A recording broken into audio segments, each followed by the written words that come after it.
Good evening सगळ्यांना। तर आत्ता सायंकाळची वेळ आहे आणि पाऊस पडून गेलाय आणि आत्ताशी पाऊस उघडलाय आणि पाऊस उघडल्यानंतर मग आता जो जनावरांना चारा असतो तो आणावाच लागणार, कारण त्यांना उपाशी ठेवून तर जमणार नाही। तर हे बघा असं छान आणि फ्रेश असं वातावरण आहे। तर शेतात पण जोरदार पाऊस झालेला आहे, त्यामुळं कुठं बांधवी वगैरे फुटलंय का ते पण पाहिजे आणि चारा पण घेऊन यायचा।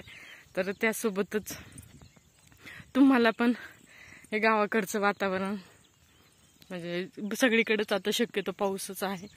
तर चला, इथं वरती आमचं शेततळच आहे आणि हे बघा जागे जागे पाणी वाहूनच गेलेलं आहे, त्यामुळं माती पण वाहून गेलेली अजून पण वरती, कारण वरत्या साईडने जास्त खोल आहे तिथून।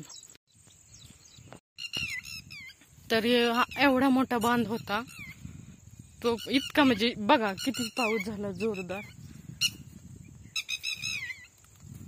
एवढा मोठा बांध फुटून, हे बघा एवढा मोठा बांध फुटून खाली माती वाहून गेलेली। तर पाहू शकता किती जोरदार पाऊस झालेला। हे पहा, आता हे बुजवावं लागल, नाहीतर ह्यांची सगळी माती तिथं पण तसं बी तर चांगलंच आहे, कारण तिथं खड्डाच आहे आणि तो भरून निघल। तर हे बघा इतकं जोरदार पाऊस झालेला आहे। चला तर आता झाडाखाली आंबे पडलेत का ते पण पाहू।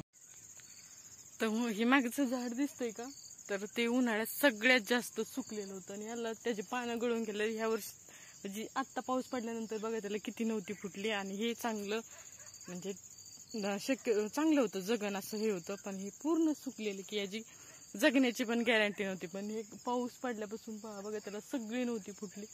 आणि त्यासोबतच इथं हे जांभळाचं झाड आहे आणि असंच आम्ही रानात फेरफटका म्हणजे मला पाहायचं पण होतं आणि कैऱ्या पण पडलेल्या दाखवते।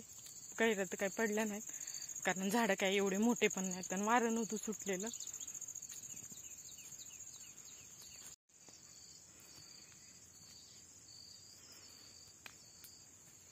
कैऱ्या काही पडलेले नाहीत। आता मला गवत कापून घेते पटकन, पाऊस यायच्या आधी, नाही तर पाऊस सारखा आभाळ भरून येते आणि येते। तर इथं अंजीर आहे,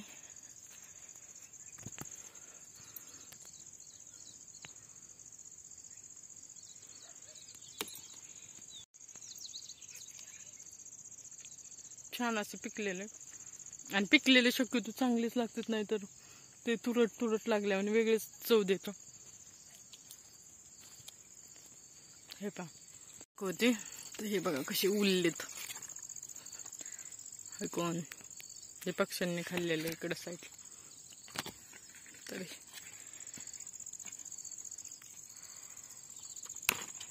हे बघा असे उरलेत आणि कारण पावसाळ्यात जास्त पिकतात। तर हे पहा पिकलेले आणि पाऊस पडून तर हे बघा पक्ष्यांनी टोचा मारला, म्हणजे जास्त खाल्लेलं मी खराब नाही घेत। आता हे उन्हापर्यंत पिकन,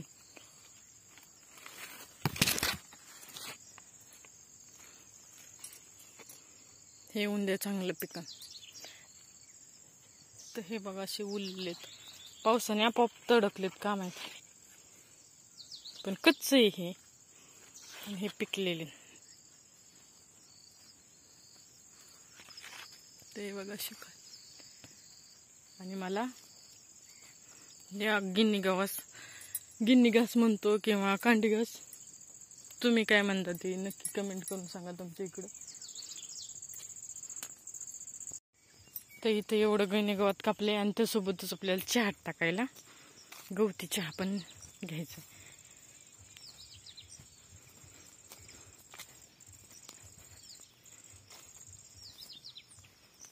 तर ही गवती चहाच आहे आणि ही बघा केळी, असं वाटलं नाही की उन्हाळ्यात आणून लावली होती लगेच चिटकन, पण त्याला कंटिन्यू शेततळ्यात पाणी बोरसं जातं ना, त्यामुळे चांगली फुटली। तर हा गवती चहा घेऊ,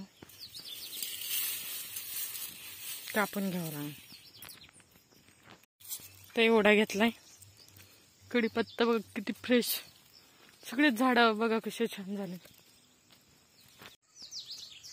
हा व्हिडिओ आवडला असेल तर चॅनलवर जे नवीन असतात त्यांनी चॅनलला सबस्क्राईब करा, लाईक करा, शेअर करा आणि कमेंट करून सांगायला विसरू नका. धन्यवाद. Bye bye.